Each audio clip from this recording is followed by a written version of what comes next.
Buenos días y buenas tardes a todos. Gracias un día más por estar escuchándonos aquí en el podcast Antusanero, este podcast que hacemos con tanto cariño aquí en el Colegio Antusana. Hoy tenemos una gran oportunidad de charlar con una súper experta titulada y además más que acostumbrada a los micros. Ella es Carolina, es mamá de aquí del Colegio Antusana. Y bueno, y además es sexólogo, ¿no? Es correcto, el término es correcto. Correcto. Y bueno, sabemos que la sexualidad es un tema natural y que es necesario abordar desde edades muy tempranas. Y hoy vamos a intentar, si me permites, Carolina, vamos a intentar quitar unos cuantos antifaces, a ver si somos capaces de hablar este tema con naturalidad, desde el desconocimiento puro que tengo sobre el tema. Sí, con transparencia y con comodidad al final, sabiendo que bueno, ojalá y este capítulo, especialmente lo pongan las mamás y los papás a todos los niños porque es muy necesario. Muchas gracias y muchas gracias por haberme invitado, que estoy encantada de estar aquí. Oye, ¿qué es una sexóloga? Cuéntame, ¿qué pues es una mira, sexóloga? esa pregunta, aunque te parezca que solo se la hacen determinadas personas, se la hace todo el mundo, ¿no? ¿Qué hace en la consulta, no? Yo creo que está un poco distorsionado el término. Los sexólogos estudiamos mucho, sacamos una carrera, puede ser psicología, pedagogía, y luego hay que hacer un máster especialista, ¿no? Y se trabaja en la sexualidad humana desde el principio, es decir, desde pues, los genitales, lo básico, ¿no? Educación sexual en centros educativos. Y luego, por otro lado, yo además soy terapeuta, tengo mi consulta desde hace 20 años, pues todo tipo de patologías, eyaculación precoz, anorgasmia, problemas en la apetencia sexual, problemas en la lubricación. Y luego yo además me especialicé en suelo pélvico, pues todas las patologías, menopausia, etcétera. O sea, todo lo que sea del ombliguillo a la rodilla está dentro de mi campo. Oye, voy a poner un poco en contexto a los que nos ven o nos oyen. Estábamos hablando antes de grabar de que si tú haces la pregunta de qué es educación sexual en un folio en blanco, ¿no? Y cada uno te contesta una cosa, ¿qué es educación sexual? Desde la perspectiva de una sexóloga. Bueno, ¿qué es educación sexual? Yo estábamos comentando precisamente antes por poner un poco que yo anteriormente, bueno, cuando empiezas a trabajar o cuando te acabas de titular, yo es vocacional totalmente, me apasiona mi trabajo y creo que eso es fundamental para ejercerlo bien. Y bueno, pues tenía muchas ilusiones, ¿no? Tienes muchas ideas de cambiar vidas, de cambiar el mundo, ¿no? De entrar en los centros educativos, de intentar evitar mucho bullying a través de los conflictos de la sexualidad, etcétera. Y te vas dando cuenta que la mayor traba te la ponían, en este caso, los padres, pues porque bueno, había dudas entre si educas o cambias la forma de pensar del alumnado, ¿no? Y sí que es verdad que para mí era muy importante hacer esa pregunta, ¿no? ¿Qué es para ti una relación sexual? Y que contestaran los padres en un folio en blanco de una forma totalmente anónima. Y acabas dándote cuenta que cada uno te pone una cosa totalmente diferente cuando lo lees en alto, ¿no? Y yo les intentaba explicar que la sexología o la sexualidad humana no es matemáticas, no es 2 más 2. Entonces, si tú no tienes un criterio común, al final lo que tú le estás trasladando a los menores, en este caso, es lo que tú has aprendido en tu casa, que no tiene nada que ver con lo que ha aprendido su amigo y que al final cuando sean un poquito más mayores y lo hablen, van a decir, pues mi padre dice esto, mi madre dice esto, o mi primo dice esto, y lo van a buscar en sitios que seguramente sea fuera de los domicilios y en lugares bastante inapropiados, ¿no? ¿Y por qué es tan importante? Para mí es importante, primero, para naturalizarlo, para darnos cuenta de que la sexualidad forma parte de nuestras vidas, que no es una charla de educación sexual para explicarles solamente los peligros que se van a encontrar a lo largo de la vida, que es lo que nos han, yo voy a hacer 42 años y es lo que nos han explicado, ¿no? Durante toda, ten cuidado, tal, las EPS, ¿no? Sí. Entonces, ¿qué pasa? Que si yo al final tengo una relación sexual placentera y solo me han dicho cosas negativas, pues lo busco donde me están diciendo que esto es adecuado o que esto es positivo, ¿no? Creo que cuanto más tiempo pasa, yo ya llevo 20 años como te llevo en el sector, me doy cuenta que vamos para atrás como los cangrejos, pensamos que sabemos más, hay más información, pero hay más mala información y encima tenemos un acceso directo a redes sociales desde muy pequeños, o sea, hablo de desde muy pequeños y creo que esto se nos va a ir de las manos, sinceramente. Para mí es muy importante que haya alguien, ya no digo un profesional de la sexología en los centros educativos, porque eso creo que, no sé si me jubilaría antes de que esto suceda, pero sí que, ya que entonces, sí que es verdad que para mí, un poco lo hablaba contigo, ¿no? Esta educación sexual tendría que estar enfocada a los padres antes que a los chavales, primero porque los chavales llegan a una edad que piensan que lo saben todo y que viene una carca a contarles su vida y no te escuchan, es más importante lo que le cuenta a su amigo, pero si desde pequeños en casa los padres tienen los mismos criterios o unos criterios adecuados, pues yo creo que todo es más sencillo, ¿no? Pero incluso para protegerles de peligros de su propio cuerpo o acoso o discriminación por una identidad de género o por una intersexualidad, que hablaremos, ¿no? Que hay muchos totalmente. Yo quería hacer una pregunta porque ya te he comentado que estaba investigando sobre el tema, investigando a un nivel, bueno, por favor, entiéndelo, de absoluta necesidad para poder realizar una entrevista medianamente decente, ¿vale? No, vamos, no me cabe duda que estarás a la superaltura, porque digo, al final yo muchas veces cuando me dicen, pero bueno, Carol, ¿qué te pregunto? Y le digo, escucha, yo aprendo cada día de sexualidad, después de dedicarme 20 años a esto, todos los días aprendo de los pacientes. Ya, totalmente, pero te digo... Porque hay gente joven que yo digo, ¿pero eso qué es? Cosa me lo unos términos que claro, porque mi educación sexual... bueno, pues como la que hemos tenido todos. Exactamente, voy a poner un poco en antecedentes porque no sé si no lo sé y espero que la historia haya cambiado. Yo me he criado en una época en la que nos venían a dar charlas a los coles sobre educación sexual, siempre patrocinada por alguna marca, también hay que decirlo, en la que, bueno, pues nos contaban barbaridades como si te pones un tampón pierdes la virginidad. Y entonces toda la curiosidad sexual que tú podías tener sobre el tema se te acababa en ese momento porque le cogías miedo. Le cogías pánico. Entiendo que eso ha cambiado ya, ¿o no? ¿O seguimos en esa época? A ver, tengo que decirte que de esa época, que no desconozco un poco si somos de la misma quinta, pero bueno, podemos ser parecida. A ver, yo tengo 20 años menos, ¿no? Aquí, yo lo de las patillas de gallo, ¿sabes?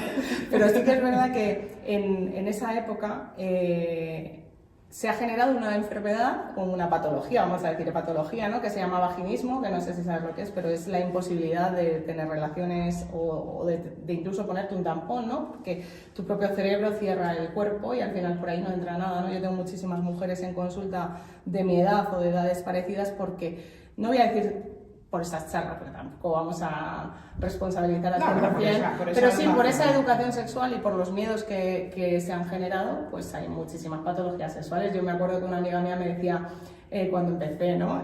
Pero estábamos en una terraza, en una cafetería enorme, y me decía, pero de estos, ¿quién crees que tendría que ir a un sexólogo? Y le digo, ¿quieres que te conteste? Todos. O sea, todos deberíamos ir porque tenemos muchas dudas o aprendemos a vivir con las cosas que nos han pasado cuando en realidad en la sexología o en la sexualidad todo tiene solución. O sea, que sí que es verdad que con una naturalidad mucho mayor, ¿no? ¿Y los niños en general? ¿Tratas a niños? ¿Conversas con niños? Pues mira, hace ya 10 años que cambié el criterio y solo trabajo con adultos. ¿Vale? Y te voy a explicar el por qué. Sí, por supuesto. Contestando un poco a colación de lo que me habías dicho, ¿ha cambiado la educación sexual? No. ¿Vale? No ha cambiado la educación sexual. Porque cuando hay profesionales que nos dedicamos a esto y que cada máster invertimos pues 12.000 o 15.000 euros o 6.000 euros, pues claro, tenemos unos valores, ¿no? Que los centros educativos o las comunidades en este caso pues no están dispuestos a pagar, entonces es mejor que vaya un patrocinador que te lo hace gratis a cambio de dar publicidad, ¿no? Entonces, bueno, lamentablemente esto sigue siendo así. A veces los imparten enfermeros, que yo creo que corporalmente están formados, igual muchísimo más formados que yo, pero no tienen sexología. Entonces, bueno, al final yo creo que hay como mucho intrusismo dentro de todas las profesiones y creo que eso pues nos está perjudicando y sigue igual. Pues yo pienso que sí, que sigue igual. Incluso hay muy pocos centros que dan charlas educativas a día de hoy, ¿no? Pues porque ahora saben mucho. Esto es lo que te encuentran, ¿no? Ahora mis hijos saben más que yo, saben mal. Pero bueno, esto es la realidad. Exactamente. Y ya aprovecho y te tomo la palabra. Con un poco lo que te comentaba antes, creo que uno de los mayores miedos que existen hoy en día, y lo voy a poner en la mesa con con su nombre y apellidos, es el acceso a la pornografía. Me parece algo importante que tengamos en cuenta esto, pues sobre todo porque es lo que te digo, ojalá y este capítulo se lo pongan papás a los niños y les cuenten o que escuchen si realmente lo que están viendo en esos vídeos es sexología. Es sexología, efectivamente. Mira, esto me viene bien que me lo hayas preguntado y además te he explicado que yo ya no veo a niños. A ver, no veo a niños a no ser que sea a través de los padres, es decir, pues un caso de transexualidad infantil en el que los padres están desbordados y yo trabajo con los padres para que acepten esos casos. Porque te encuentras con muchos casos en los que primero las dos partes, los dos tutores legales o el tutor legal tienen que estar de acuerdo, tienen que firmar autorizaciones, o sea, la burocracia no es fácil, la sexología todavía se demoniza bastante, ¿no?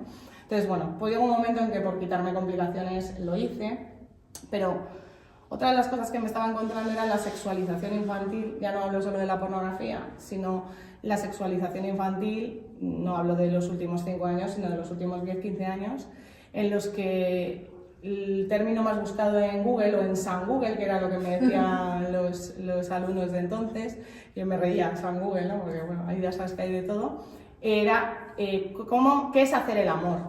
Y eso no lo busca alguien de 18 años, está claro que lo busca alguien pequeñito, y cuando introducías eso en Google, pues había muchísimas plataformas de pornografía. Entonces, el acceso a una plataforma de pornografía es contestar a una pregunta que te dice, ¿eres mayor de edad? Y tú dirás, ¿así? Sí, que pasas del sí en rojo, o sea, además te ponen el sí en rojo para que no tengas ni que leerlo. Si yo pregunto no voy a decir con 6 años que tengo el mío, ¿no? Pero si a lo mejor pregunto con 8 o 10 años qué es hacer el amor y me he metido ahí y veo eso, primero me quedo desconcertado, luego entran muchas risas, porque como no se habla con naturalidad de la sexualidad, pues claro, cuando veo algo así es como jiji, todo es divertido, gracioso y no lo veo peligroso, ¿no? Entonces al final estamos metidos en una sexualización infantil importante donde cada día hay más pornografía infantil y esto es algo que nos cuesta aceptar, pero es real. A mí esto no me va a pasar, le ha pasado a mi primo, al pueblo de al lado. O sea, yo tengo miles de casos de pornografía infantil al alcance, donde yo derivo, porque ya no veo niños, pero se lo derivo a un compañero y lo derivo a un abogado especialista, y hay muchísimos, y a través de redes sociales, o sea, muchísimo. Un vídeo de un baile donde mi hija o mi hijo sale en pantalón corto y camiseta de top, que aparentemente es inocente y que yo creo que lo tengo capado, se podría utilizar como pornografía infantil. O sea, le estamos dando, y esto no quiero asustar a nadie, pero yo a mi hijo de 6 años no le daría las llaves de un Ferrari porque no está capacitado para conducirlo, tampoco le daría acceso a un TikTok, por ejemplo, ¿no? Porque aunque tú pongas un filtro, para mí, sin ánimo de ofender a ninguna plataforma, es la más peligrosa que hay en el mercado, ahora mismo. Entonces, hay un programa en La Sexta que entrevistó en concreto a los moderadores de TikTok, Facebook, Instagram o Meta, como se llama, ¿no? Y también entrevistó a través de las plataformas de pornografía. Y la mayoría de moderadores de contenido, cuando se daban cuenta que ese ordenador era acceso a un menor, están dados de baja por depresión, por lo que llegaban a ver, ¿no? Y es un programa que yo les recomiendo que lo vean todos los padres, no solo de este centro, sino de todos, porque se van a dar cuenta que ahora mismo el enemigo o la guerra abierta está abierta contra las plataformas de pornografía.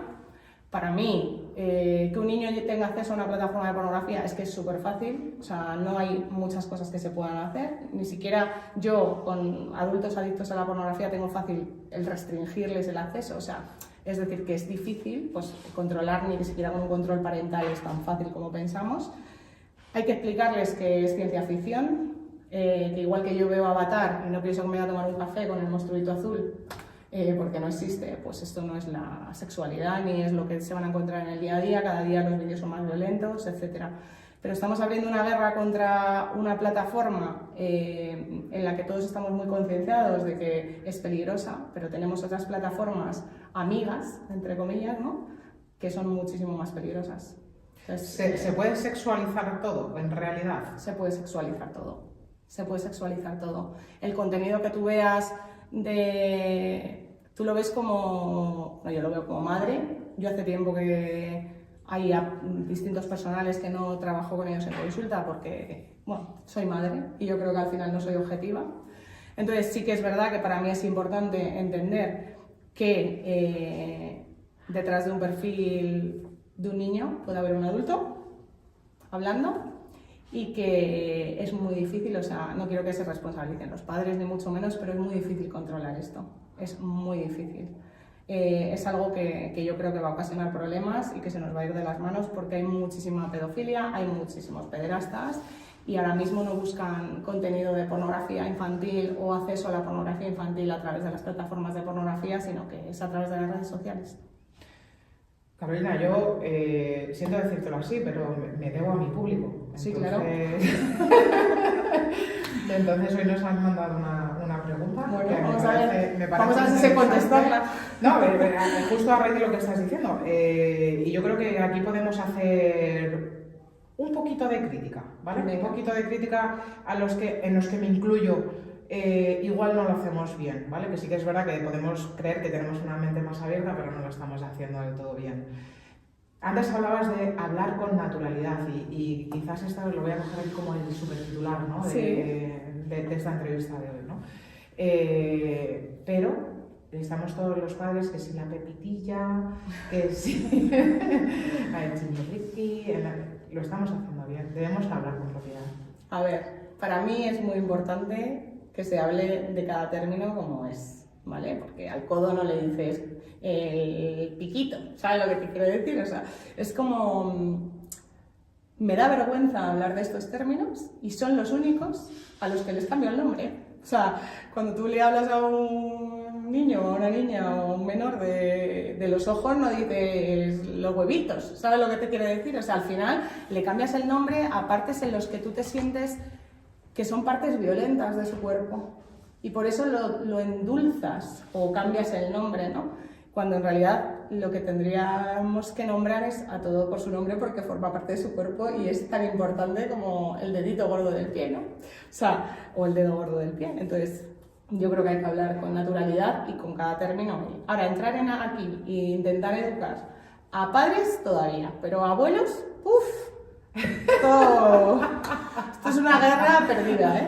Te lo digo en serio. Yo muchas veces cuando a lo mejor hablas con algún padre y yo digo, bueno, no sé si tendrían que estar aquí los padres o los abuelos, ¿no? Porque esto es complicado. Estamos todavía en generaciones, porque, bueno, que es difícil entrar, ¿no? Y que tienen sus estructuras muy hechas y que van a decir la pesetilla y van a decir la pesetilla aunque tú... Es verdad, lo que sea, o sea, que según te estaba planteando la pregunta, en mi cerebro estaba pensando, jolín, qué pregunta más obvia y qué respuesta más obvia. Bueno, al final. Yo creo que nada es obvio, ¿no? Porque al final cada uno en su casa. Total, pero te diré que se me ocurre un término que es responsabilidad social. Sí. Cuando nosotros, como padres, creo que endulzamos, no sé si es el mejor término, o cambiamos el nombre del órgano que sea, me da igual que sea de la vagina como si es del ojo, da igual, estamos dando otro nombre, estamos al final evitando un problema con un tercero o intentando evitar un problema con un tercero, ¿no? Porque fíjate que tu hijo ya chiquitito ya va diciendo lo que va diciendo, menudo marranete. Ya, pero al final tú date cuenta para que veas que es un tema de adultos, ¿vale? Si, un poco volviendo al tema de esto es una mano, estos son 5 dedos, esto es un pene, estos son unos testículos, esto es una vagina, esto es una vulva, esto es un clítoris incluso, ¿no? ¿Por qué hay una diferenciación en esos términos? Hay una diferenciación porque el adulto ya está separando esos términos como normales dentro del cuerpo humano. Entonces, al final, bueno, es una guerra que yo creo que a corto plazo no se va a vencer, precisamente por todo esto, pero que tendríamos que hablar, esos niños ya están diferenciando esas partes del cuerpo. Las están endulzando como si fueran algo malo.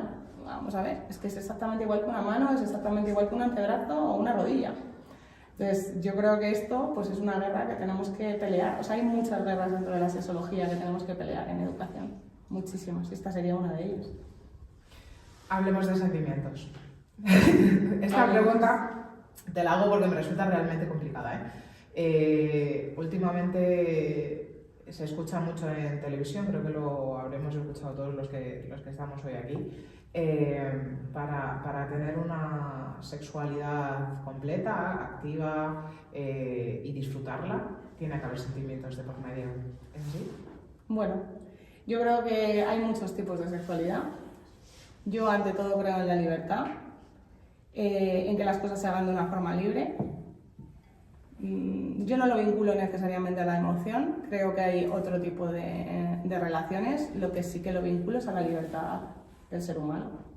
Y que yo, imagínate, el vincularlo a las emociones parece que es bonito, pero es peligroso, sobre todo para la edad más joven, porque si yo estoy enamorada, y esto es no me gusta nada diferenciar entre niñas y niños o chicas y chicos, pero esto es muy emocional femenino. Yo me enamoro de este chico, tengo 17 años, y nunca he tenido relaciones sexuales, pero él quiere tener relaciones sexuales, aunque yo no quiera, como estoy enamorada y hay una emoción, tengo que hacerlo. Entonces, más que vincular la sexualidad con la emoción, yo vincularía la sexualidad con la libertad. Es decir, si tú no quieres acostarte con alguien, no tienes por qué hacerlo, no hay una edad determinada para hacerlo, no eres raro o rara por no hacerlo, no tienes que entrar en un entorno social de aceptación. Y si hay emociones y precisamente los dos os queréis, pues igual la otra persona también tiene que esperar, ¿no? O sea, te quiero decir que al final es un vínculo. ¿Se puede disfrutar sin sentimientos? Si es lo que me preocupa, lo que me preguntas. Yo creo que sí. Sobre todo cuando eres libre, ¿no? Cuando no lo vinculas a nada. ¿Se puede disfrutar sin sentimientos? Sí. ¿Es igual? ¿Es mejor? ¿Es peor? Yo no voy a entrar en un juicio de si es peor o es mejor, pero el comportamiento genético pues nos proporciona un placer que muchas veces no está vinculado al cerebro y otras veces sí. Hay personas más emocionales que si un día están enfadadas pues no les apetece tener relaciones, y hay otras personas que están enfadadas y les apetece. O sea, yo creo que eso varía muchísimo dependiendo de cada persona. Que además te lo preguntaba porque leyendo sobre el tema y he estado viendo un par de programas sobre esto. Jo, es que me da respeto, me da respeto que vinculemos todo a la parte emocional. Y es que además te voy a hacer una puntilla al respecto, y es que uno de los periodistas que estaban hablando, y voy a recalcar periodista porque no tenía absolutamente nada que ver con la sexología o cuerpo humano o lo que fuera, sino es que me parece muy respetable, pero sí, no pero era hay su muchos, campo, ¿vale? Hay muchos. Que hablaba que incluso, o sea, que la sexualidad, cuando hablamos de sexualidad como concepto, todo debe de ser emocional. Si tú te sientes mujer y tienes genitales masculinos, tienes unos sentimientos de por medio. Y así influye en tu sexualidad. Y en mi foro interno yo pensaba, jolín, esto es lo que se está emitiendo en el 2025, en canales públicos, es lo que le está llegando a los papás también. ¿Ves? Aquí sí que les voy a romper una lanza a su favor, porque al final creemos que este ciclo evolutivo está funcionando. Pero sí, yo creo que si reflexionamos un poquito todos en general, es bastante peligroso de lo que se está hablando. No sé si estás de acuerdo conmigo. Es muy peligroso. Primero, como te he dicho antes, hay mucho intrusismo, hay divulgadores sexuales. Yo en las redes sociales tengo con mis seguidores y me sobran 4.000. O sea, te lo digo en serio. O sea, no soy una persona que haga vídeos o haga un contenido explícito, pero sí que es verdad que hay gente que tiene 2 millones de seguidores, que yo escucho. Periodistas, escritores, divulgadores sexuales, tienen 2 millones de seguidores y da miedo algunas de las cosas que dicen, ¿vale? ¿Puedo estar de acuerdo con lo que esta persona ha dicho? Puedo estar de acuerdo, pero hay una cosa que para mí es impepinable, y es que no hay, en la sexualidad lo que no hay son normas. O sea, no hay generalidades.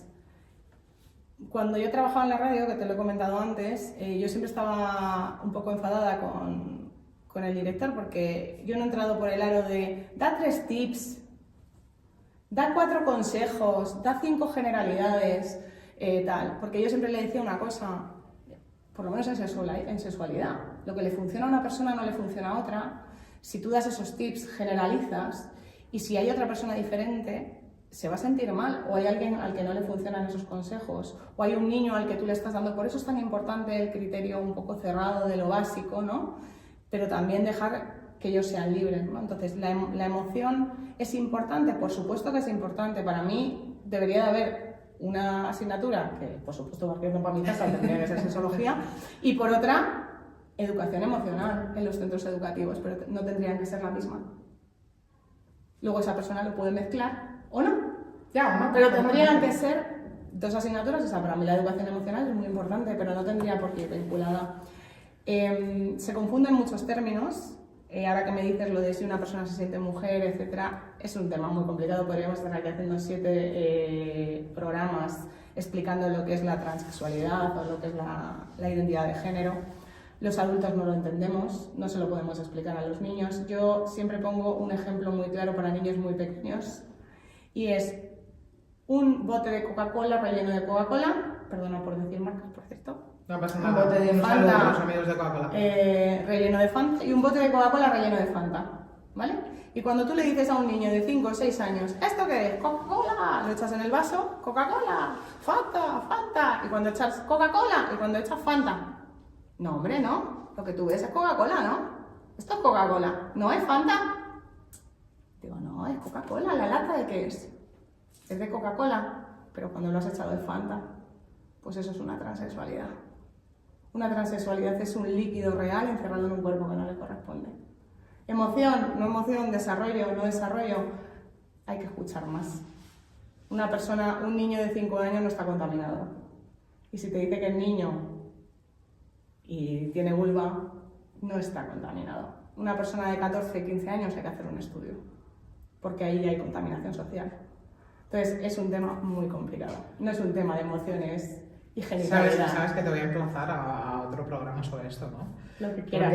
Creo que hay muchos temas dentro de la sexología. Porque sí, no, es verdad, ¿eh? Pero hay que escuchar más, hay que saber en qué edades están, hay que saber si están contaminados o no, qué entorno social tienen, qué entorno de padres tienen. Bueno, es que esto es un mundo aparte. O sea, te quiero decir que al final la sexología en general, o sea, venimos aquí a hablar un poco de lo que es, pero es tan compleja. Sí, ya te lo he comentado que hoy me quería tocarlo a modo genérico, ¿vale? Porque al final, cuando digo a modo genérico sin menospreciar para absolutamente nada este tema, sino porque es verdad que a día de hoy recibimos demasiada sobreinformación. Y mala información, ¿eh? Y mezclada. Pero adultos. Sí, por supuesto. O sea, adultos que vienen a preguntarte cosas que yo digo, hola, ¿qué tal? No, es que me pasa esto, tengo una patología. Digo, pues entonces yo también la tengo. Porque si eso es una patología, o sea, te quiero decir que al final hay muchísima desinformación en medios. O sea, tenemos más información, pero al ser mala, nos contamina a los adultos. Imagínate a los niños. Totalmente. Mira, antes me has hecho una frase que me ha dejado con muchas dudas. No sé si me ha gustado. No hay normas en la sexualidad. No hay normas. ¿Y cuando te invaden? Eso es la libertad. Por eso he dicho que no hay normas, pero tiene que existir siempre la libertad.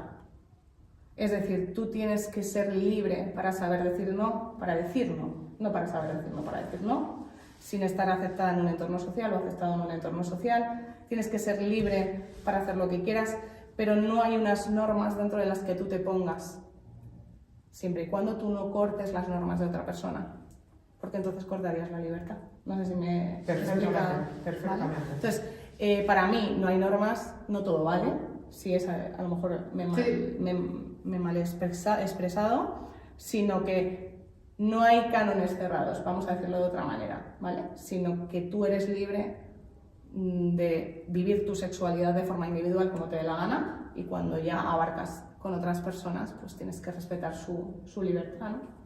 O su decisión. Hablemos de TS. Esto de verdad necesito preguntártelo porque quisiera desmitificar un poquito, bueno, y dar un poco de libertad a las toallas también, por las que pillamos todas las ETS. Cada día estoy más alucinada con este tema. Esto me río porque yo cuando era pequeña la Cándida siempre se pegaba en el baño o en la piscina. Hombre. Luego cuando lo estudiaba digo, pero si la Cándida vive con nosotros, ¿qué es ¿no? Pero bueno, es lo que nos han dicho toda la vida, ¿no? Y nos siguen diciendo. Entonces, y te lo digo, y te lo reafirmo y por absoluta experiencia puedo decirte que hasta el virus del papiloma se transmite, dicho por un ginecólogo, no tienes por qué en una toalla. Entonces, vamos a hablar de las ETS, ¿vale? Y con esto, ¿qué quiero decir? No quiero que hablemos del condón. Creo que todo el tema de todo este tema de prevención, adultos, niños, todas las edades ya lo tenemos más que claro. Bueno. Escucha, no lo tenemos claro, los adolescentes no lo tienen claro, pero yo a mis chicos de la consulta, que son de 40 y 50 años, les digo que son mis segundos adolescentes, porque, peor que los adolescentes, porque encima se creen que lo saben todo y no se ponen preservativo. Es que qué generación más difícil, ¿eh? Y yo digo, hola, ¿qué tal? Te lo digo, yo no estoy aquí para salvarles la vida, pero muchas veces digo, ¿pero en serio me lo estás diciendo? No es a mi madre, porque yo genero buen ambiente en la consulta, pero sí que es verdad que digo, ¿esto qué es? O sea, que no sé qué decirte. Pero sí que es verdad que, por ejemplo, una ETS se transmite a través de sexo oral. La mayoría se transmiten a través de sexo oral. Y estamos, los que están concienciados, vamos a poner esto, estamos concienciados con el preservativo cuando tenemos relaciones genitales o un coito, o relación anal o lo que sea, pero no estamos concienciados cuando tenemos una relación oral. ¿Hola? Entonces, se puede pegar, también te digo, el virus del papiloma lo puedes tener dormido y lo puedes desarrollar. O sea, hay muchísimas cosas y lo puedes tener y no saber que lo tienes y contagiarlo. O sea, es que de verdad, esto apúntate en otro programa. Te lo digo en serio porque esto es larguísimo. Secretario. Entonces, importante. El método barrera por antonomasia claramente es el preservativo, pero no te exime de responsabilidad ni siquiera te garantiza que no vayas a contraer una ETS. Es así. Ahora mismo hay muchísimo cáncer de garganta vinculado por el virus del papiloma. Y no es nada genital. Cáncer de garganta, o sea, Sí. algo que hemos asociado siempre al tabaquismo. Cáncer de garganta por virus del papiloma hay muchísimo. Porque el virus del papiloma genera unas lesiones, unas verrugas, que cuando son externas, es decir, tanto genitales como bucales, pues se ven y se perciben, pero muchas veces se generan en la cervix femenina o se generan en la entrada al útero y muchas veces se generan en la garganta. Tú no te das cuenta. Cuando te quieres dar cuenta, está tan extendido que muchas veces hay que raspar la parte de la cervix que genera el cáncer de útero, ¿no? Es uno de los virus más graves porque hay muchos tipos de número. Y luego, por otro lado, generan cáncer de garganta. Ahora, me preguntó hace poco un chico de 15 años en Instagram, ¿no? Que yo le dije, bueno, te voy a contestar, igual tus padres me matan, ¿no? Pero me dijo, ¿hacer sexo oral genera cáncer de garganta? Digo, a ver, no, ¿vale? Porque claro, entonces, ellos date cuenta que toda la información que tienen la cogen y luego la trasladan. Entonces ese le dice a su amigo, pues que sepas que hacer sexo oral es cáncer de garganta. El otro dice, hacer sexo es cáncer de garganta. El otro dice, hacer es cáncer de garganta. ¿Hacer el qué? ¿Hacer una tortilla? O sea, te quiere decir... Y al final esto es como el teléfono cacharrado y es la educación sexual que tienen y no hay más. Entonces, tendríamos que hacer...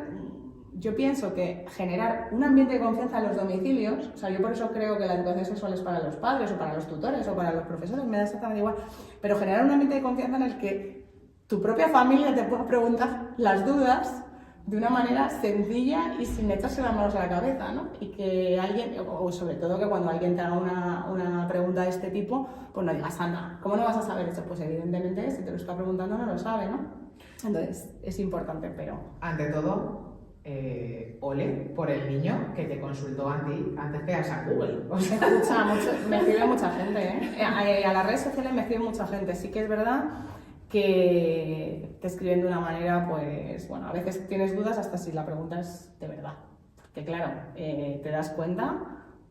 Venga, cuéntanos algo, venga. No, pero yo te digo, te das cuenta del vértigo que da que una persona que ya tiene redes sociales, que tiene a lo mejor 18 años, ya no te digo 14, 13, te esté preguntando cosas así. O sea, yo me acuerdo de que me escriba una chica, bueno, no sé si este dato creo que es importante para los adultos, la mujer es clitoriana y solamente un 2% de la población mundial femenina llega al orgasmo con la penetración, ¿vale? O sea, es decir, si no llegas al orgasmo con la penetración no eres rara, ¿vale? Esto es una realidad y hasta al revés, te conoces bien, ¿vale?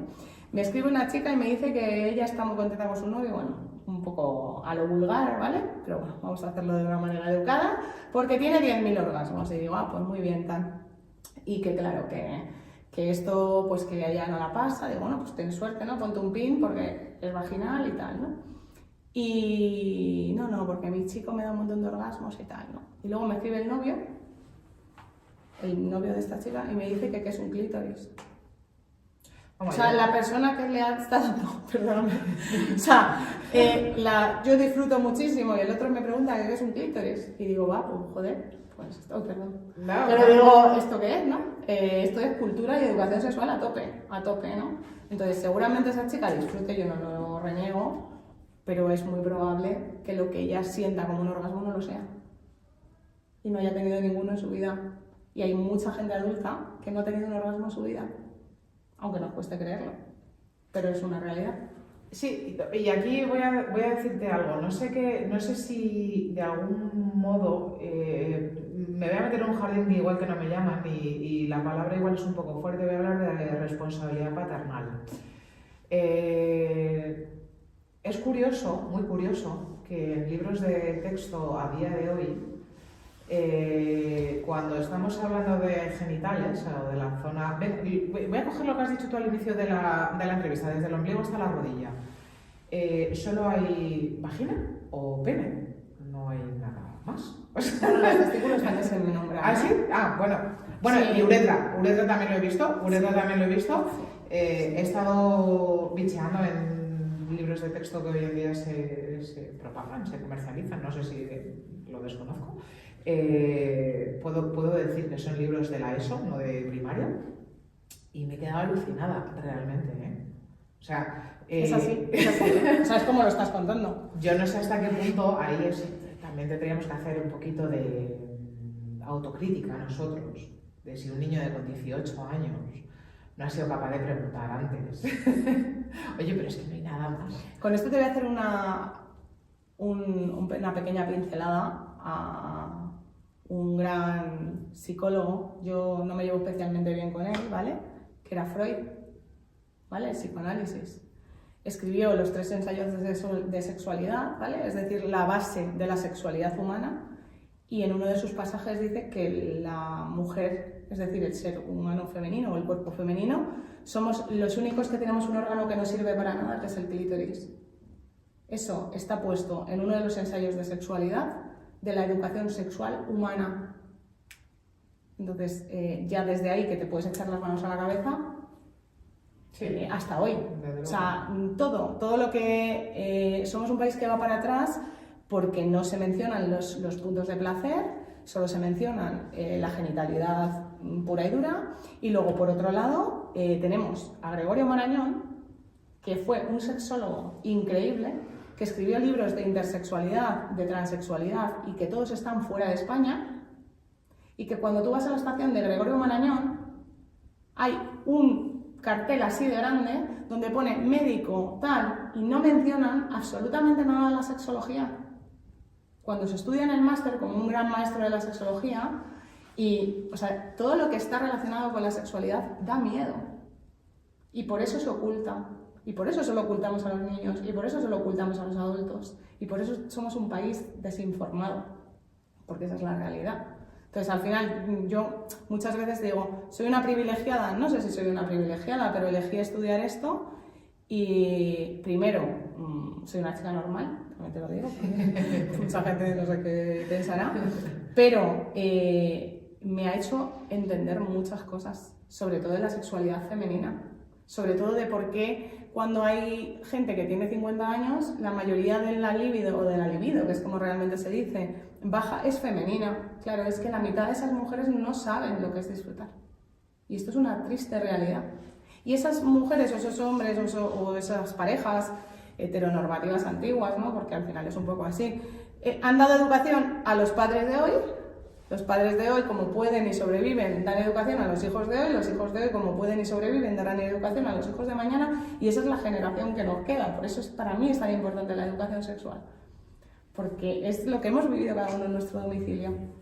He estado buscando cositas en foros y me he encontrado con un foro, que no voy a decir el nombre del foro, pero es un foro donde la gente hace llegar dudas y me he encontrado a gente experta, digo, y lo voy a la gente que no me ve, lo estoy entrecomillando, que me he quedado un poco alucinada, y es que te explican y te razonan que el órgano de la mujer, todos nuestros genitales, pero yo hablo en general, desde el útero hasta la vagina. Sí, todo el aparato reproductor. Sí, en realidad única y exclusivamente está concebido para criar niños, para poder gestar. Y me he quedado alucinada porque decía uno de los dos expertos, y necesito un poco desmitificar esto, que la prueba... Voy a contar una historia para desmitificar. Vamos a ver qué pasa. Lo mismo luego os borran el podcast. Que la prueba de ello era que todas las mujeres que después de gestar eran incapaces de tener relaciones sexuales disfrutadas, consentidas, no, consentidas siempre son, me refiero a que las sean placenteras, ¿no? Pero... sí, placenteras, ¿vale? Y me quedaba alucinada, digo, ¡guau! Y esto, insisto, 2025, respuestas del 2025, o sea, no estoy yendo más atrás, no he querido informarme de más atrás, y cuéntame. Bueno, la sexualidad en general es machista. Está enfocada hacia el hombre. Si nos fijamos desde la educación sexual, siempre el hombre ha tenido más libertad. No te hablo de ahora, sino de antes. Vamos para atrás, hay muchísimo más control en los chavales de hoy en día, hay muchísimos más roles. O sea, yo creo que mi generación quizás es la más sana, o sea, con eso te lo digo todo, ¿no? Entonces, vamos para atrás y está todo enfocado hacia el hombre, el placer al hombre. La mujer, reproducción. No tenemos derechos ni tenemos libertad para tener una sexualidad libre, porque encima si estudias sexología no te quiero ni contar de los mensajes que recibo yo en las redes sociales. O sea, que te puedes imaginar que un compañero mío sexólogo no recibe. O sea, te quiero decir que al final la sexualidad femenina no existe para el universo, voy a decir, ¿vale? Entonces, al final, todo lo que intentamos luchar o pelear por el disfrute, pero vamos a ver, ¿cómo después de tener un niño no vas a tener? Tú tienes capacidad sexual y de disfrute hasta los 99 años de edad. Otra cosa es que te acompaña la cabeza. Pero la genitalidad está activa. Al final, el hombre decae antes. ¿Pero qué pasa? Que esto es una realidad y por esto digo, te voy a contar una historia. La mujer dice, no, que cuando tenéis muchas cargas, esto muchos hombres que vienen a mi consulta y no me gusta nada generalizar, pero es la verdad. Es que no tiene ganas, nunca tiene tiempo, tal. Y yo digo, vale, llega un momento en que nosotras somos muy mamagallinas, entonces cuando tenemos muchas responsabilidades, preocupaciones, pues al final el sexo pasa a un tercer plano, ¿vale? Es decir, a un tercer piso. Pero digo, vamos a hablar de una cosa. ¿Qué hubiera pasado si cuando nace el primer hombre, su glande está en la frente? Yo siempre les digo esto, ¿no? Y se quedan pillados. Y le digo, vale. Y tus padres te dicen, no, hasta el matrimonio, no hagan nada, tal. Tú piensas que en la noche de boda va a ser eso la leche. Y cuando penetras, tu glande está en la frente, ni siquiera te lo han rozado. Y dices, joder, pues no era para tanto, ¿no? Y te empiezas a dar cuenta que la relación sexual es dolorosa, que es forzada, que se lo cuentas a tus padres, y no hablo de mi generación, hablo de la que va por encima, que se lo cuentas a tus padres y tu padre te dice, no, acuéstate con ella, porque como no te acuestes con ella se va a ir con otro. Te tienes que acostar con ella, y ella tiene derecho a estar con 3 o 4, porque esto es la educación sexual que tenemos. Y tú sigues acostándote con esa persona sin tener apetencia y sin tener ganas. ¿Tú crees que ese hombre, que a día de hoy es esa mujer, con 50 años, que ya te tiene comprado, que no tiene que conquistarte, ¿le apetece tener relaciones sexuales? Evidentemente no. Y eso es la apetencia sexual. La apetencia sexual es que hay miles de mujeres que vienen a mi consulta, y es muy triste decirlo, pero es verdad, que te dicen, no le digas a mi marido que llevo 30 años fingiendo. No hablo de mi generación, hablo de la que está por encima. Entonces, esa es la educación sexual que hemos recibido nosotros. Mi padre, que en paz descanse, que murió cuando yo tenía 21 años, quitaba la tele cuando había un beso subido de tono. O sea, te quiero decir, y cambiaba la tele. Y mi madre, cuando yo me estudié sexología, me dijo, menos mal que tu padre no vive, te hubiera desheredado. Estas son frases de tal. Y le digo, pues mira, pues que me hubiera desheredado. Y al final podía haber salido más reprimida o con muchas curiosidades, y al final tuve la suerte, sinceramente, de que me ha gustado siempre estudiar y que he salido con muchas curiosidades. Pero podía haber salido de otra manera. Y al final es así. Entonces, yo creo que esto viene de muy atrás. Viene de muy atrás. Y la sexualidad femenina todavía está encerrada en una caja. Y es una realidad. Sí, y me gustaría hacerte una pregunta un poco conflictiva. ¿Debemos hablar a los niños de sexualidad? ¿Les estamos incitando a algo? Eso es lo que se ha pensado durante mucho tiempo. A ver, dentro de que tenemos que entender que sexualidad no es coito, ¿vale?